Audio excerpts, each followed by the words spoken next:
નમસ્કાર દર્શક મિત્રો, મહામંથન મંતવ્ય ન્યૂઝમાં આપનું સ્વાગત છે।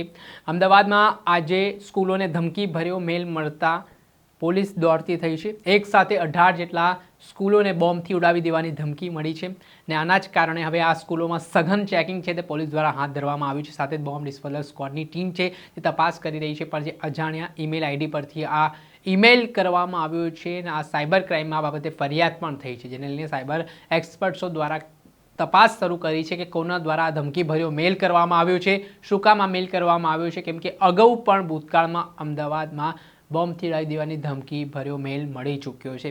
ત્યારે ઘટનાના સંદર્ભમાં ખાસ કરીને ઝોન 7નો જે વિસ્તાર આવેલો છે, પશ્ચિમ અમદાવાદનો જે વિસ્તાર આવેલો છે, ત્યાં વધારે પ્રમાણમાં સ્કૂલો આવેલી છે ને ત્યાં આ સ્કૂલોને ધમકી મળી છે, જેમાં આ ઘટનાને લઈને પોલીસે તપાસના ધમધમાટની શરૂઆત કરી છે। ત્યારે ઝોન 7ના ડીસીપી શિવમ વર્મા ઘટના સ્થળે પહોંચ્યા છે। જો પ્રાથમિક માહિતી તેમને મળી રહી છે, કેટલી સ્કૂલોની તપાસ કરવામાં આવી છે અને શું અપીલ તેમણે નાગરિકોને કરી છે તે સાંભળો। સ્કૂલોમાં બોમ્બથી એક ધમકી મળેલી હતી અને જે અનુસંધાને તરત જ અમદાવાદ સિટી પોલીસ એક્શનમાં છે અને બધા જગ્યા પોલીસ બંદોબસ્ત પર્યાપ્ત માત્રામાં ગોઠવાયેલું છે અને બીડીડીએસની ચેકિંગ પણ ચાલુ છે અને એને સિવાય બીજી એજન્સીઓ જેને કે એએમસી, ફાયર, એનાથી સંકલન પણ ચાલુ છે અને મારી જાહેર જનતાથી અપીલ છે, કોઈ પણ શંકાસ્પદ વસ્તુ જોવામાં આવે, ધ્યાન ઉપર આવે તો તરત જ 112 અને પોલીસને ધ્યાન ઉપર લાવો, તરત જ એક્શન થશે। ગભરાવા માટે કોઈ વાત નથી। તો અત્યાર સુધી કોઈ વાંધાજનક મળ્યું છે આપણા જ્યુરિડિક્શનમાં જે કોઈ થ્રેટ મળી છે? અત્યારે બધા જગ્યા વેરિફિકેશન ચાલુ છે અને કોઈ પણ વસ્તુ શંકાસ્પદ અત્યાર સુધી મળેલ નથી। પોલીસે 11:11નો સમય આપવામાં આવ્યો, તે સમય પૂર્ણ થયો છે, તો એક તમામ રાબેતા મુજબ તો અહીંયાથી આપશે રાખવામાં આવ્યું છે અને તેને કરવામાં આવશે। બંદોબસ્ત અત્યારે ચાલુ છે અને જ્યાર સુધી પૂર્ણતઃ આપના વેરિફિકેશન ના થઈ જાય કે જે જગ્યા સેફ છે એના સુધી ત્યાં પોલીસ બંદોબસ્ત રહેશે। ઓકે, થેન્ક યુ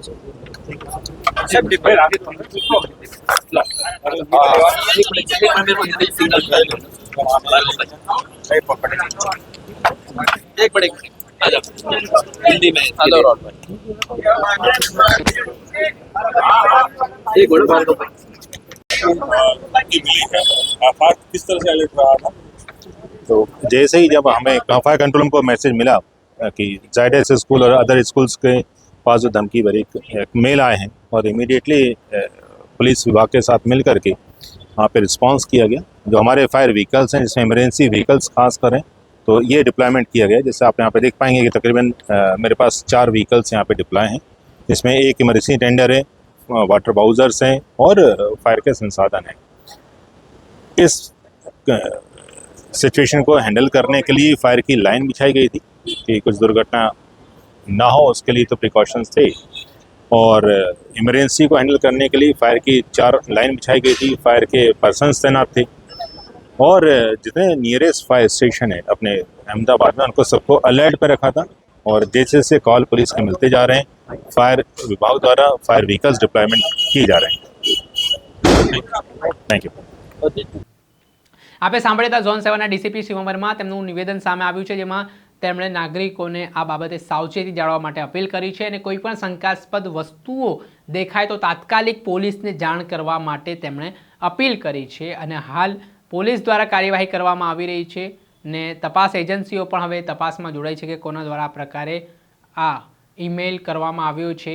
એ તમામ બાબતોને લઈને લોકોને પણ હાલ શાંતિ જાળવવા માટે અપીલ થઈ છે। તમામ વાલીઓને આ ઘટના જાણ થતાં વાલીઓ છે તે સ્કૂલે દોડી આવ્યા હતા, પોતાના બાળકોને સહી સલામત છે તે લઈ જવામાં આવ્યા છે, પોતાના બાળકોને સહી સલામત લઈ જવામાં આવ્યા છે અને જે એક સાથે 18 જેટલી સ્કૂલોને જે નામચીન સ્કૂલો અમદાવાદની કહેવાય છે તે સ્કૂલો પર આ ધમકી મળી હોવાનું કહેવાય રહ્યું છે। ત્યારે આ મામલાને લઈને પોલીસે તપાસ શરૂ કરી છે। દર્શક મિત્રો, આવા જ નવા વિડીયો સાથે આપને માહિતગાર કરતા રહીશું, એટલે મહામંથન મંતવ્ય ન્યૂઝ જોતા રહો।